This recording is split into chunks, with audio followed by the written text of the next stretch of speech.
Hi guys, this episode was shot at the incredible Rev 17 conference where they are raising funds to get a huge piece of property to house trafficked children. There is no more worthy cause than to save these children. Please click on the QR code and donate to Rev 17. All right, guys, we're here at the Rev 17. I almost said Rev 19. Rev 17 conference, close to Sacramento. I kind of don't know where I am because I just drove out here. I have a feeling I'm about 45 minutes out of Sacramento. You probably have a better idea.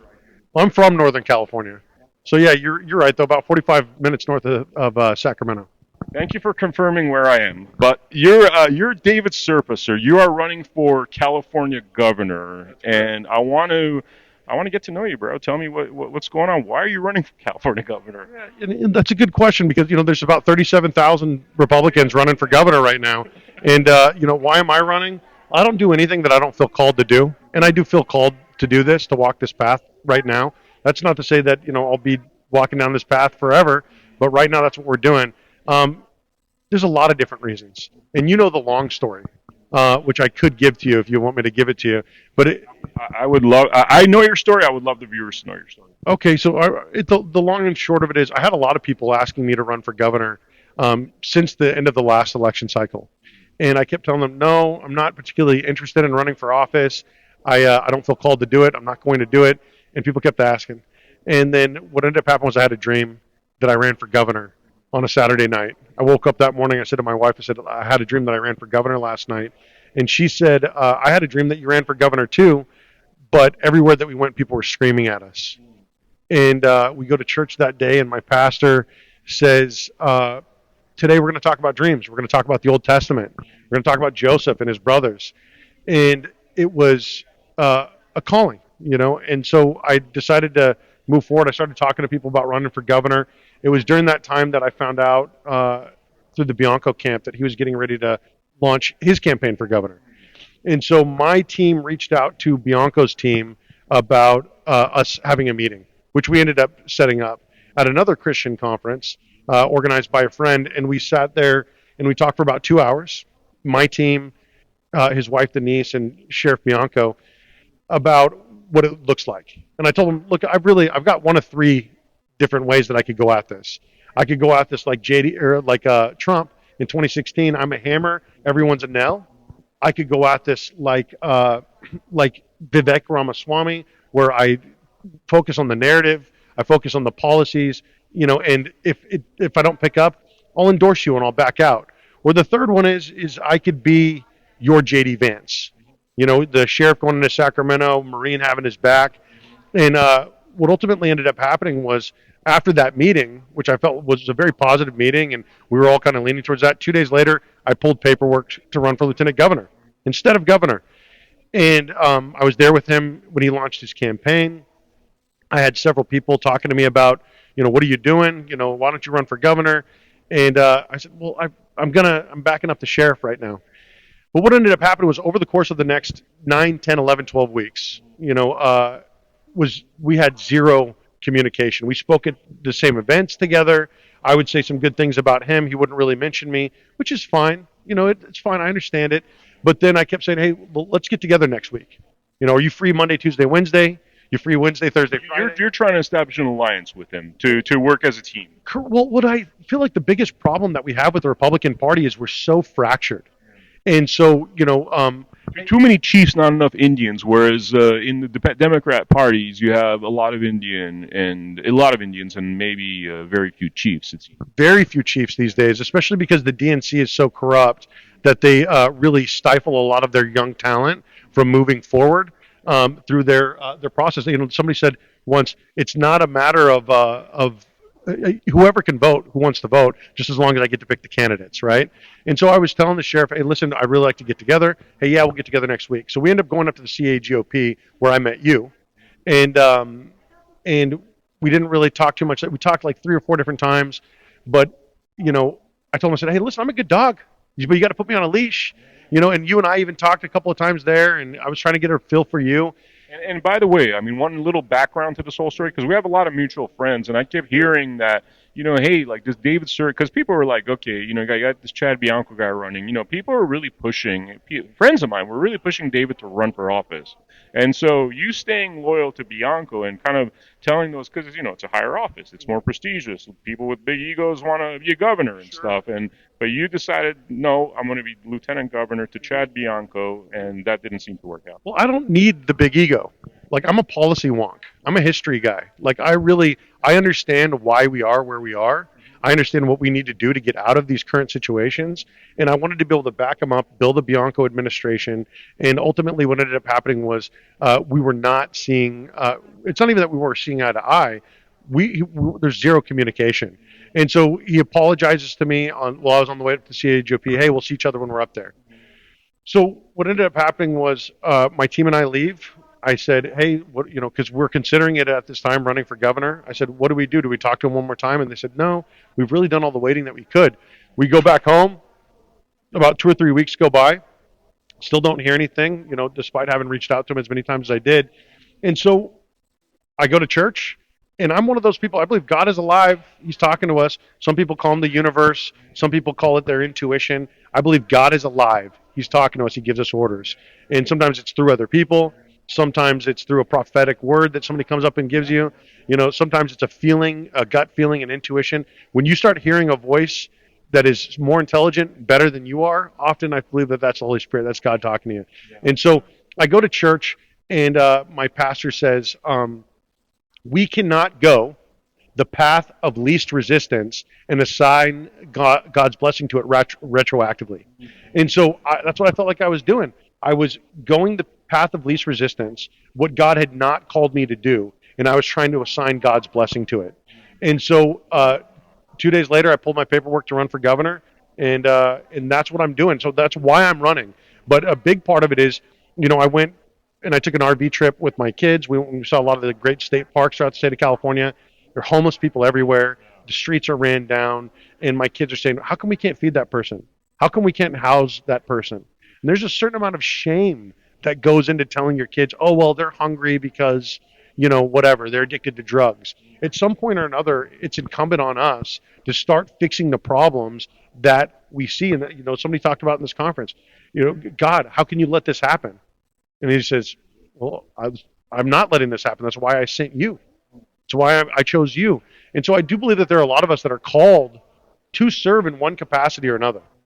And we ignore those callings because it's going to be hard.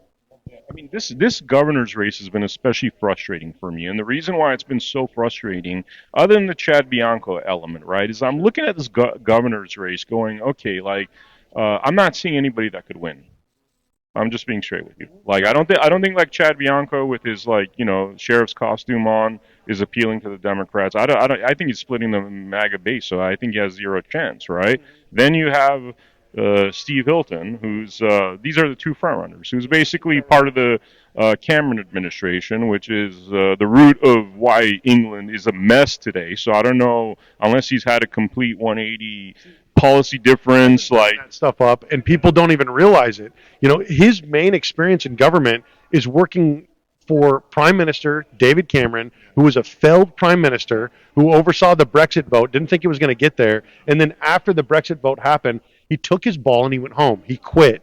And furthermore, I'm old enough to remember just a couple of years ago when Republicans did not like Fox News, didn't respect Fox News hosts, and then all of a sudden I go to all these Republican events and there are people lining up to take a picture with the British Fox News host who's getting ready to run for governor, and he just got here. My son, I have 5 kids. My son, the youngest son, turned 6 years old on Monday. He's been an American longer than Steve Hilton. He doesn't have any business, and the British accent isn't going to go well. He doesn't have the command presence that he needs to have as a governor. We need someone to come in and CEO this business. We need somebody to come in and lead. And the biggest problem that I have with the way that some of these, and we could go on further with Steve Hilton, because he's talking about running with Gloria Romero, as his lieutenant governor. She was the head of the Democrats in the Senate for 8 years, 9 years, 10 years. It's basically Hillary Clinton. And we're supposed to all of a sudden have her be the lead of the Republican Party. So his instincts are off. And the biggest issue that Sheriff Bianco has is he has a mentality of only the sheriff can save us. And he's got it all over the shirts. And my mentality about that is one man cannot save us. I got to mention this because I just saw something today that, I mean, yes, there's an emotional element to me and Bianco. So I am biased to a certain level. But he releases this thing today going like, if I become governor, I'm going to address this election fraud issue. And the reason I have such an issue with that is we're at this conference right now where we have some of the best experts on election fraud. These individuals were actually introduced to Bianco at one point. I found that out today. That these individuals, by patriots, were brought into Bianco's world, and Bianco chose not to have them do it. And they were the experts. And then he chose somebody that is one of those people that's going to, be part of the cover-up, right? And he's a sheriff right now. He has all the power in the world to do whatever he wants with election fraud. He doesn't need to be governor. So that, to me, it seems like, why aren't you doing it as sheriff? If you're so against election fraud, we know these machines have questions. You've had, like 6 years you've been a sheriff? There's certain things that he can do, and I feel like he's done a lot of those things in Riverside County as far as, around elections go and whatnot, and I'm certainly not here to stump for him. I've got a lot of respect for Sheriff Bianco, and there are problems that I have. Now, the difficult thing is around election fraud is that's the Secretary of State's job. And so we need a solid Secretary of State. I think Chris Bish would be an amazing Secretary of State. We need a really great controller to go in and audit California, to Doge California. I think Jack Guerrero would be a great controller. And so you start looking at all of these jobs because, just like one man cannot save us all, one man did not destroy California. It wasn't just Governor Newsom. It was Governor Newsom and it was everyone around him. The reason why we have such terrible elections is because of Shirley Weber running the Secretary of State's office. As a veteran, I can't even identify as a veteran on the ballot. That's a problem.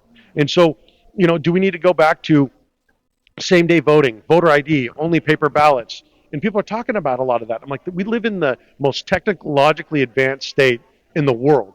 We lead in technology. Why are we not moving back to smoke signals and carving our votes into rock?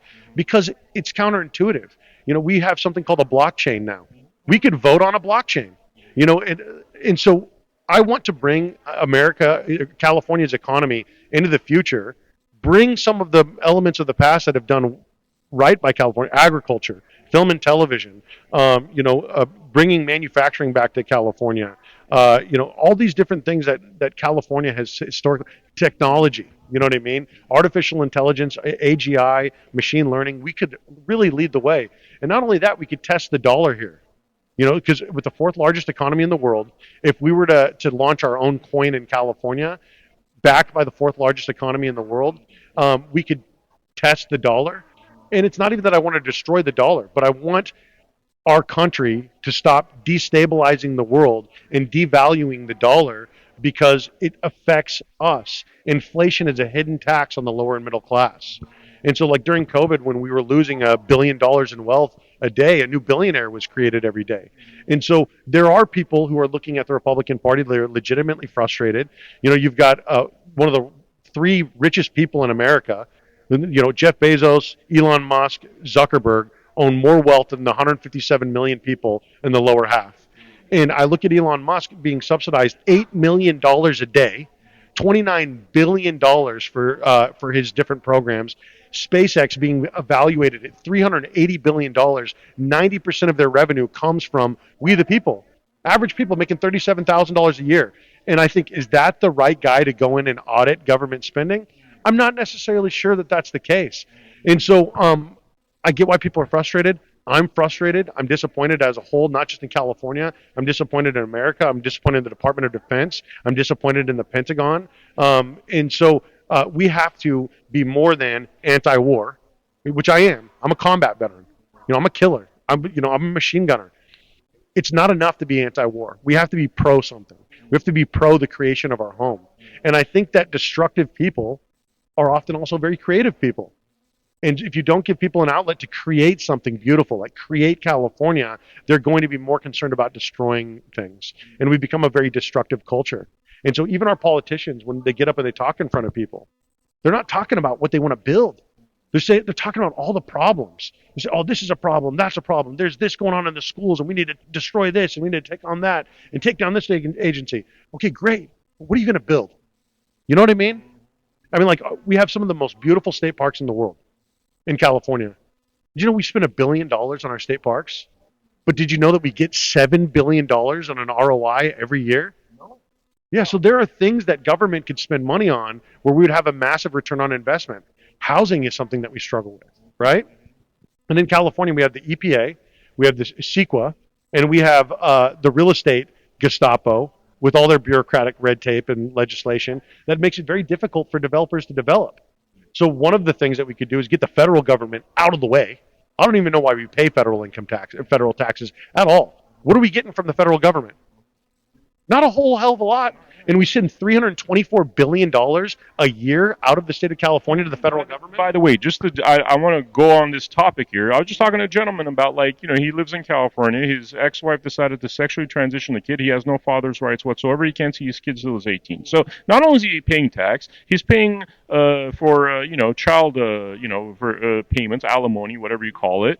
And he's getting nothing. All he's getting is tyranny in return. He can't even see his kids till 18. And this guy's not a violent guy. He's not a drug addict. It's because of the Me Too family courts, the woke family courts, and they're destroying families. Yeah, well, there's a whole judicial system that has created an industrial complex around law. And so, you've got billions of dollars that get spent in the courts. Anyone who's ever hired a lawyer before can tell you that billing is jacked up. That there's no other business on planet Earth that works the way that these lawyers work or don't work. And they still, what other business out there can you not offer results continuously over and over and over again, but get paid for what you're not doing? So I've got a lot of problem with the justice system. I've got a lot of problem with the jails and the prisons. Why are our prisoners being separated by race and being allowed to carry on these race riots? And it's because we no longer focus on rehabilitation. We focus on incarceration. We no longer focus on education. And when you don't educate, you incarcerate. And so when people don't have opportunities, a lot of times they become thieves. They become bad people. You know what I mean? Because they don't see the hope within the system. And so if we revitalized education and brought certificate programs, licensing programs back into the schools, voucher programs back into the schools, give parents school choice. A Golden State school choice voucher system, a Golden State child care voucher. Because it's become so expensive to be a parent in California. We're pricing people out of having a family. That's devastating. And so there are things that we could do by investing in water and water infrastructure to go and make our agriculture boom, which brings down the cost of groceries. Stop shutting down oil refineries and start drilling for oil, because we have 600 active oil and gas permits on over 200,000 acres already.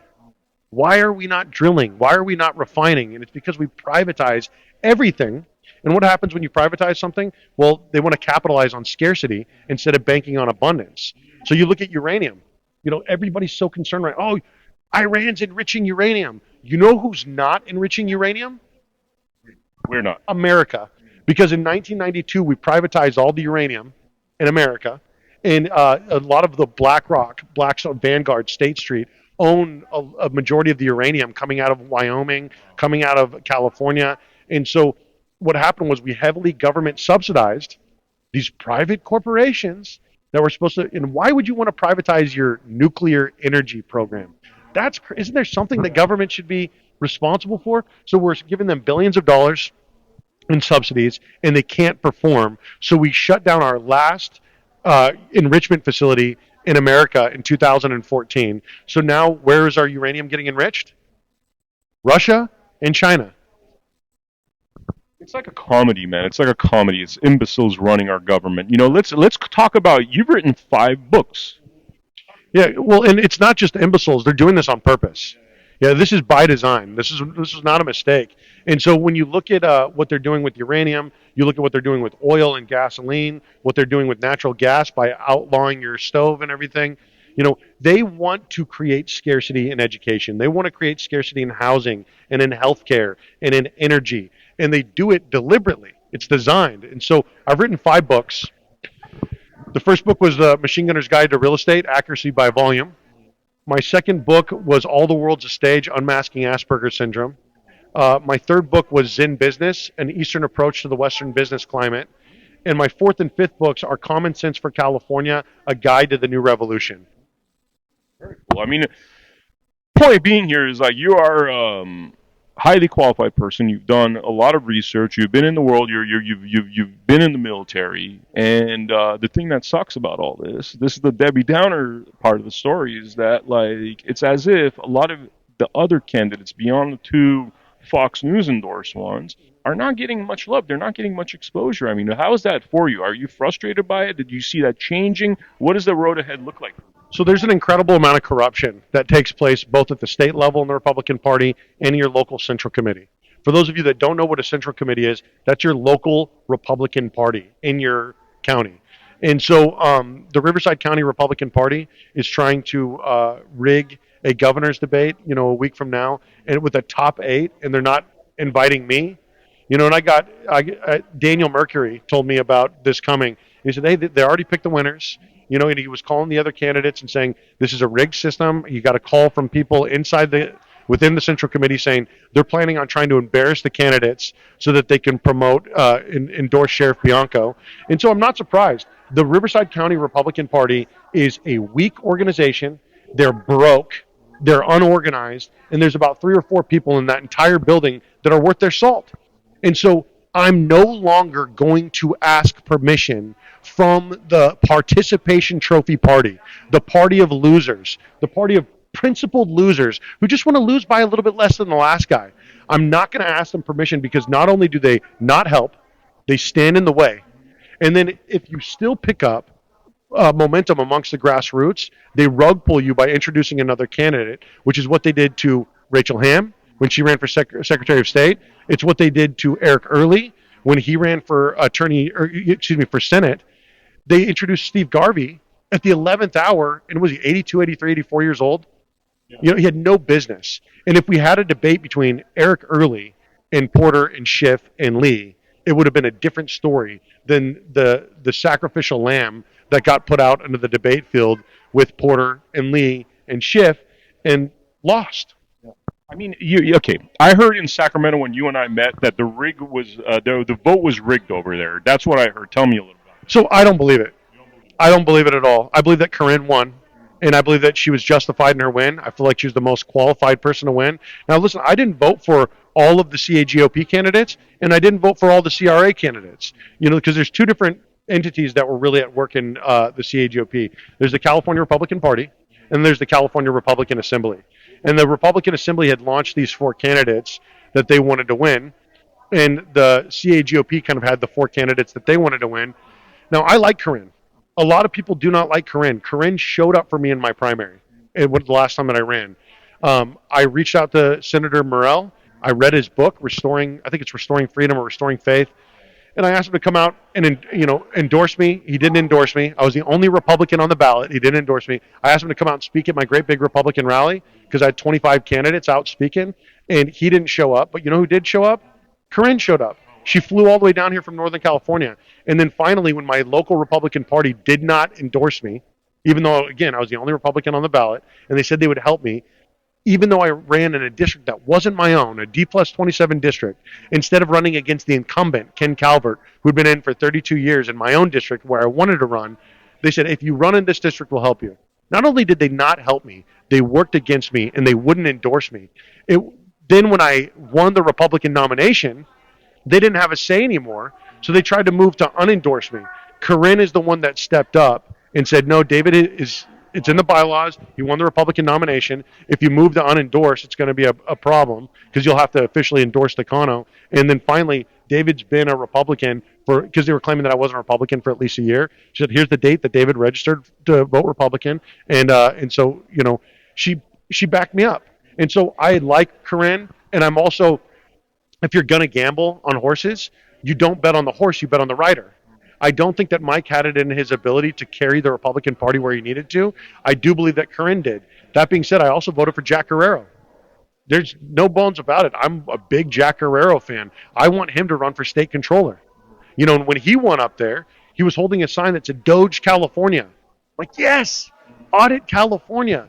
I don't want you to audit the Republican Party, which is a failed organization anyway, audit all of the PPP loans, the lottery money, which was supposed to save our schools, the teachers union, audit the bridge to nowhere.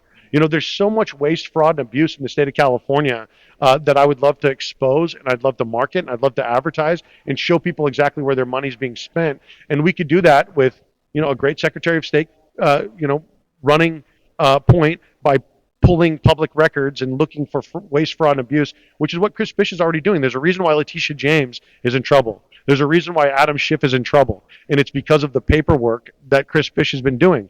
And so, that's what I've been doing, brother. I've been talking to attorney generals, people, attorneys asking to run for attorney general. But it's hard to get an attorney to run for attorney general when they're making $1.5 million, $2 million a year, and you're saying, hey, will you give all that up and make $160,000 a year? And will you, in addition to that, fight with CEQA and the EPA so we can develop? Will you fight on behalf of California so that we can bring back institutions and make our streets safe again? Because that's compassion. It's not compassion to have people sleeping under bridges. Will you fight because there's three big? Will you fight with the teachers union so we could bring school choice to our parents so that they could decide to send their kids to any school of their choice, whether it's a private school, a public school, a charter school, or homeschool? It's your money. Why are you not able to spend it the way that you want to spend it? And monopolies do not create innovation. We don't get the best that we could possibly get out of a monopoly. So through a little bit of healthy competition, I believe that our schools will be better than they've ever been. You're talking about the corruption of the Riverside GOP. My impression from meeting you, hanging out with you in Sacramento, and then doing a deep dive in what's happening in California is that, frankly, my opinion of the California GOP is that it is just the whole thing's corrupt. What do you say about that? No, I agree with you. Yeah, so our last person that ran the Riverside County Republican Party was a political consultant. And the newest person that's running the Riverside County Republican Party is a political consultant. And she sat down with me during my last race, and she said, I'd like to run your campaign. And if I run your campaign, you're going to pay me $75,000 whether you win or lose. And if you don't win, if you lose and you don't pay me, I will sue you and I will win. And I'm like, wow. This is wild. And so there's this sort of, and Daniel Mercury talks about it a lot too.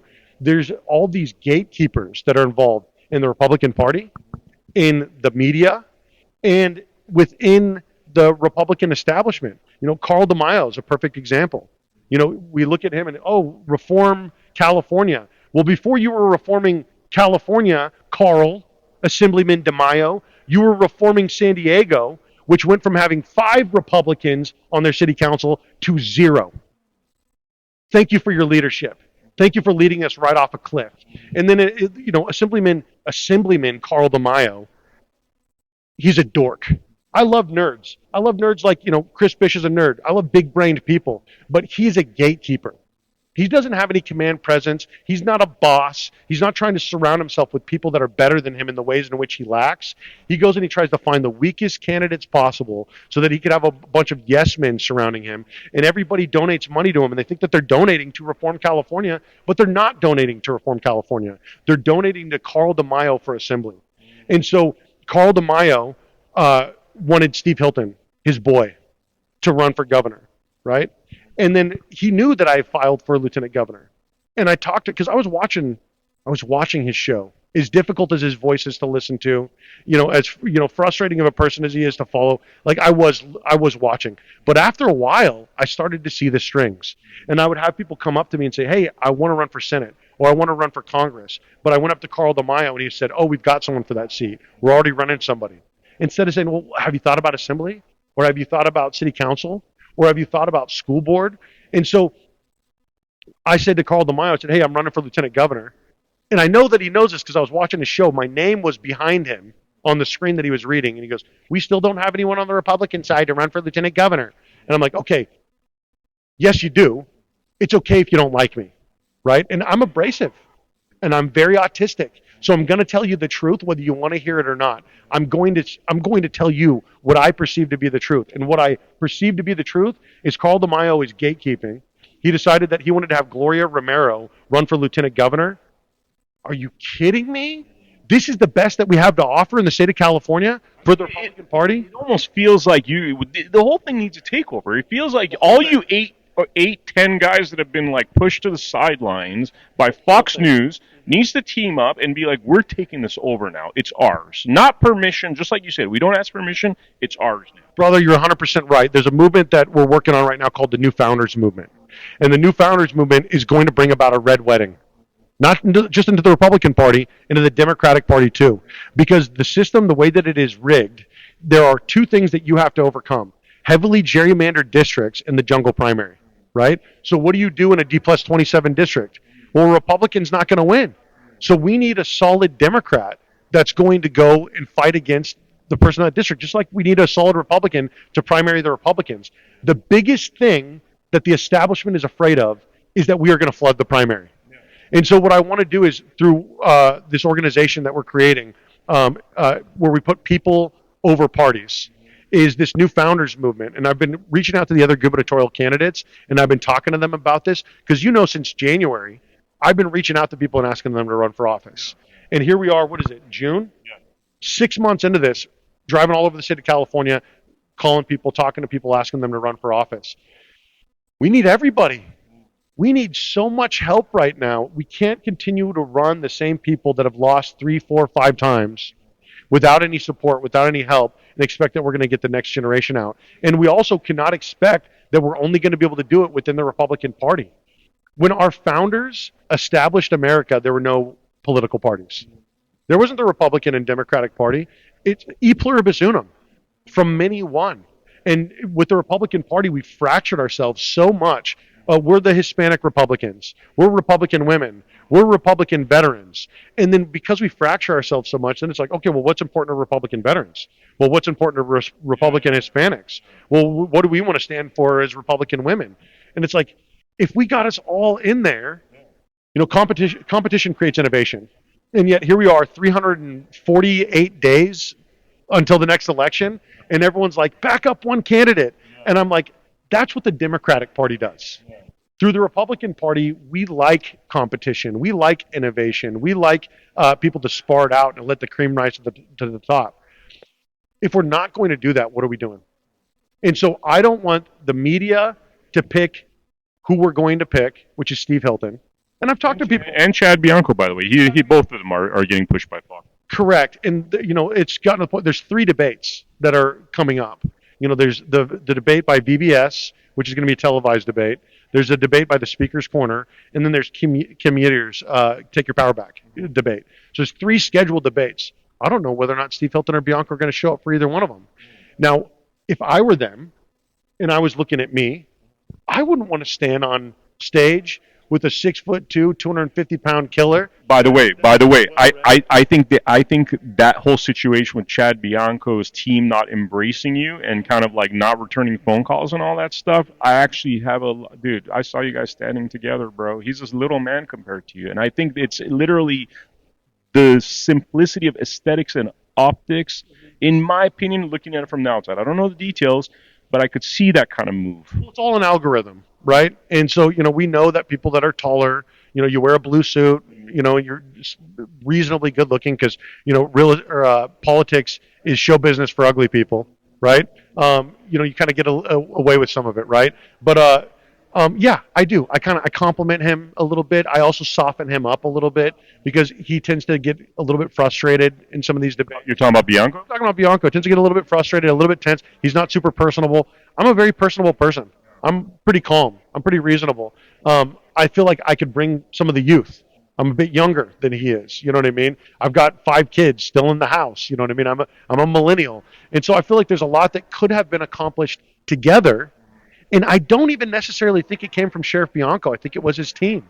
I think it was his team that was like, hey, listen, Serpa's a grenade, or he's an IED. You don't want to step on him. Separate yourself from him.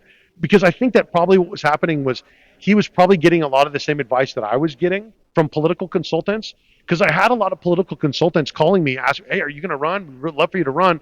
The political or the donor class is really excited about you. I don't know how much of that was true, right? But we could have done a lot together. And I think that he knew that.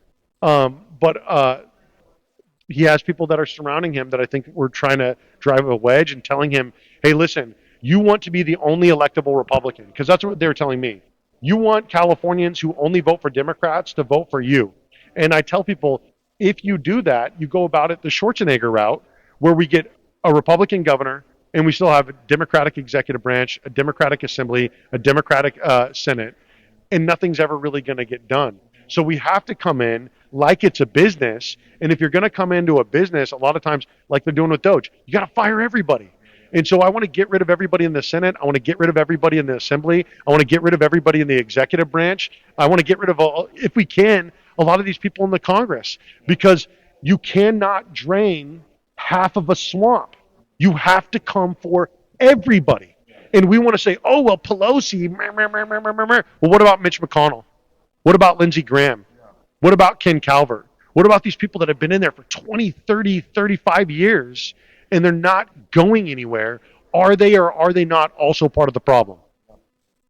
It's I don't know how you fix this situation, man, because this is you have a party that's not necessarily even pushing good candidates anymore. They're not pushing pro-Constitution candidates. I know when we had that call or the spaces with you and Daniel Mercury talking, I mean, you guys were talking about the Constitution. You guys were talking about restoring rights that are embedded in our laws, but like none of these guys are talking about it. And when you talk about political consultants running the show, I can tell you I'm a Nevada party member in the Republican Party.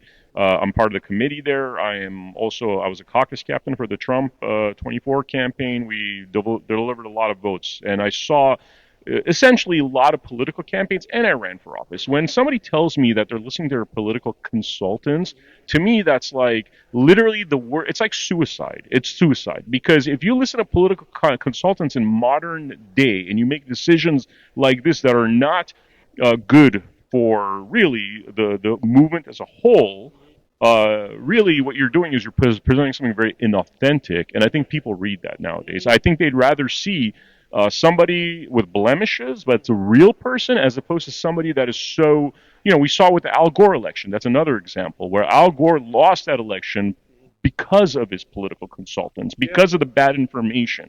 So my point of view is political consultants are the kiss of death. You got to go with your gut, but you tell me. Because, he has the personality of a cardboard box. But, listening to political consultants when he had talking points that would have resonated with the people more if he was his authentic self.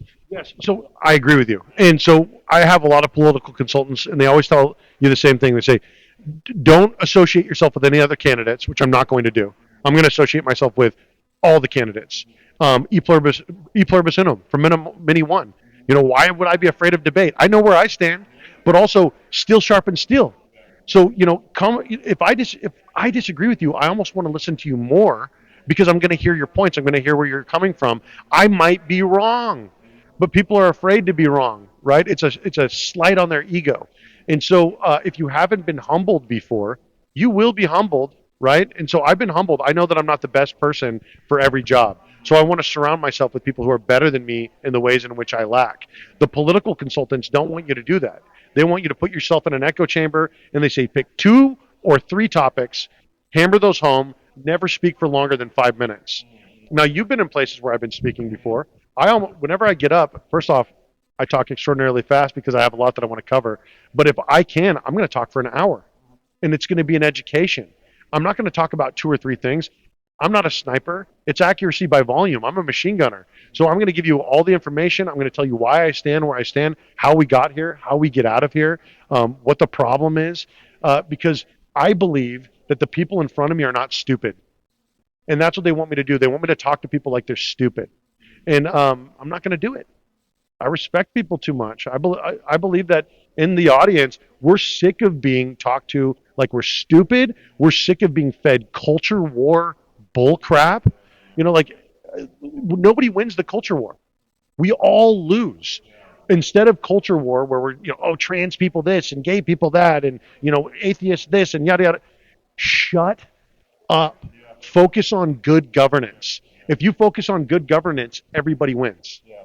It's almost like, frankly, I think our country is so spoiled because we haven't seen truly dark things, and even even when it comes to the news, and they sanitize it. They don't show you the true horrors. And I think that's part of the issue. You go to Mexico, and let's say there's like some kind of shooting or some kind of mob thing. Like, they'll actually, on the front page, you'll see the horrors of what was done. And people their eyes are more open to the evil in this world. But for such a long time, we've been censored from seeing that information. I think that's part of the problem. It's made us really soft as people. It's very comfortable, and when you're comfortable, you become complacent. And so the thing is, we've all got Netflix, and we've all got our phone that we can scroll, and we've got fast food and whatnot. But the thing is, it's like boiling a frog alive. Is it a frog that gets boiled? It's funny. Somebody else said that when I hear like, oh, Chad Bianco or Steve Hilton's like, oh, I'm going to get you CCW permits or whatever, concealed carry. I'm like, that's boiling a frog basically, because you're basically taking my constitutional rights away, but telling me, like, it's like pissing on my face and telling it's raining basically. Not my sister, my wife tried to get a CCW permit, and it was a big hassle. It was a big to-do. She ended up getting denied because they want to know, oh, well, you're handling money. It's like, she's a real estate agent. She's 5'0". She's a tiny person. If she wants to carry around a gun, you shouldn't have to apply for a permit to carry a firearm. And so we've lost our way so deeply that the Republican Party doesn't stand for anything anymore. And the political compass is so broken because everything's been flipped upside down that, oh, I'm right wing, I'm left wing. It doesn't even matter anymore. Who are you as a person? Because I feel like as we shift politically left and right, we shift, Occupy Wall Street. And everybody on the right says, get a bath, you dirty hippie, get a job. But what were they complaining about? Consolidation of wealth within the 1%, the cost of college and tuition, or the cost of housing. Has that gotten worse? Yes, it has. The Tea Party patriots. Hey, we need to get out of everyone's business. We need to focus on our constitutional rights, respect the Fourth Amendment, all these different things. Have those problems gotten better or worse? They've gotten worse. And so I don't care if you're a Bernie bro or you're a MAGA person, the shift left and the shift right, populism has stayed in the middle. There's about 80% of people who never shifted left or right. 80%, dude. This is as you're talking, I'm like, what you're really talking about, you're talking about the 80% part. You're talking about getting rid of that gang warfare where they're constantly keeping us like red versus blue. It's like Crips versus Bloods, as opposed to really 80% of us agree on the same stuff. Elon Musk said something about this, when him and Trump were having a little bit of a falling out. It's the right idea.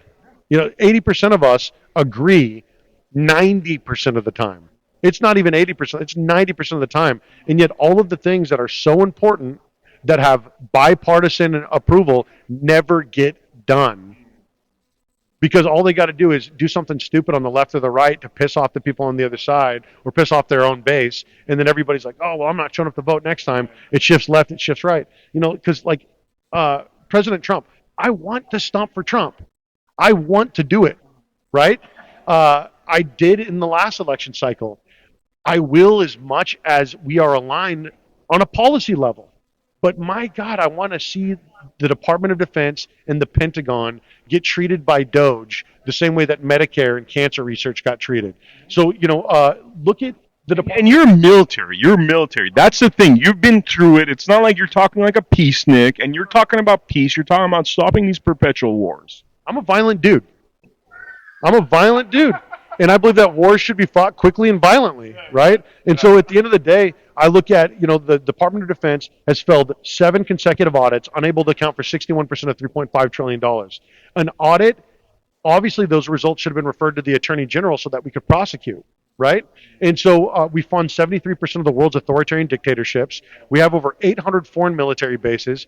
What happened to America? And there's potholes, and it's like the country is messed up. You have homelessness, and we're what? Like, we're worried about, like, what are we worried about? What about that $90 billion worth of equipment? If we had actually sold that secondhand and gotten $30 billion for it, and then given that $30 billion to California so they could clean up the mess over here. Bring it home or blow it up. Bring it home or blow it up, but leaving it there and working, capacity so that they were able to have their own military parade, that's wild. That's crazy. That is like the most bizarre. That if that's not treason, how could that happen, dude? $90 billion worth of stuff. Well, and so the auditor in the state of California, their name is the controller. And so you need to have an attorney general that can prosecute the findings, right? And I'm not one of those people, lock everybody up, throw Newsom in jail. It's like, for what? For what? Why? What? Could I tell you what? Could I tell you what I? Okay, the whole COVID thing was a scam. That whole COVID thing, man. You going and hanging out at restaurants while you're not getting the jab. You're telling everybody to get the jab, and then people start dropping like flies who got the jab. To me, that's a crime against humanity. So I think if we actually had a judicial legal system that functioned on a constitutional basis, we wouldn't be in this mess, I think. But I think there's been so much statutory laws that have peeled away at the inherent rights underneath the Constitution that then these criminals get away with things like treason and stuff. But 100%, I think there's enough right now to prosecute Newsom, in my opinion. I look at Newsom just the same way that I look at Trump. Trump wants people to be, everybody looks at Trump and they're like, he's everything wrong with America. And everybody looks at Newsom and they say, he's everything wrong with California. It's like, no. Should Trump have had 34 felonies that he's going to get locked up for? No. Should Newsom get locked up for his management of COVID? No, I don't think so. I don't think so. Was he negligent? Yes. Did he allow his kids to go to school when our kids were still not in school? They were at home. Was he going to restaurants when he was telling us all to social distance? Yes, all those things. Are those jailable offenses? I don't think so. And so I'm not about just locking up political opponents. I want to audit the PPP loans. I want to audit the bridge to nowhere. I want to audit Caltrans. I want to audit all of this. And when we find that billions of dollars, like $24 billion missing from that was supposed to help homelessness, who's going to jail? Because if we don't lock up the people, So who's in charge of that 24 billion? that's what I'm talking about. So Bill Essayli was just named to the Attorney General's office, and he's going to start looking into things like that. Who's responsible for it? I don't know exactly. You've got somebody in appropriations that's deciding who the checks go to and how much they're written for, which is the same way our federal government works. But the treasurer is the Bank of California. They decide where the money's going and how much of it's going there. The controller goes through and they audit and make sure that that money's being spent appropriately. So what you need is a treasurer, the bank, to act like the bank. You need a controller to audit the way that they need to audit, and you need a Secretary of State to go through public records and make sure that there is no waste, fraud, and abuse. This is amazing, David. I really hope you could break through the censorship. This whole thing where you're telling me where they're trying to set you guys up to embarrass you. So one candidate could. It's just so ugly, dude. I really hope you find a path through. I'm going to give you the mic, and I want you to give a closing message to our audience. Sure. So first off, everybody, I appreciate you watching for the 48 minutes that we got started here. We cannot fix the problem at the same level of thinking that created the problem. So somebody asked me the other day when I was out speaking at the Ventura County Republican Party how I plan to work with the libtards. And I said, well, first off, we're going to stop calling them libtards because that's not going to do it, right?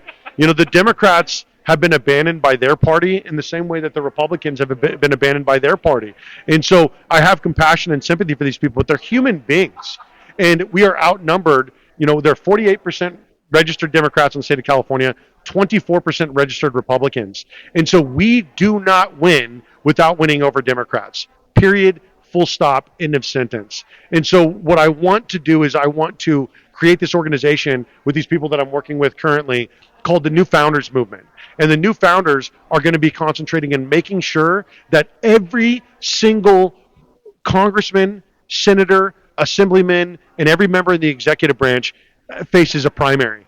Because currently they try to rig the primaries to make sure that there's not another Republican challenging a Republican in a Republican district. There's not a Democrat challenging the Democrat in a heavily Democratic district. But what we can do is we can make sure that we have somebody challenging every single person so that we turn it over, get fresh blood in there, because we have to understand it's not one person that's going to save us. We're all going to need to do it. And if you finish this podcast and you move on with your life, we lose. We've all got to get involved. And this is why I feel like California is the right place for this New Founders Movement, where we place people over party and we focus on three things. These three things and these three things only will open up the door to you into the new founders movement, which we'll be launching here soon. One is liberty, libertas. Two, disputatio, which is dispute, debate, right? And the third one is e pluribus unum, from many one. Wherever you come from, we're glad that you're here. Let's start fixing California together. Let's get in the trenches together. Let's activate the grassroots together. But let's also think about the kingmakers, right? So everybody, my name's David Serpa.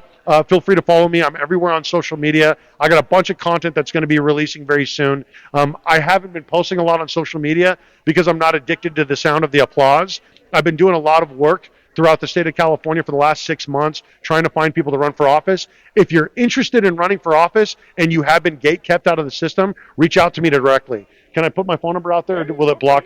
Sometimes you put your phone number on these things and the algorithm blocks it. Feel free to give me a call directly at 951-691-7798.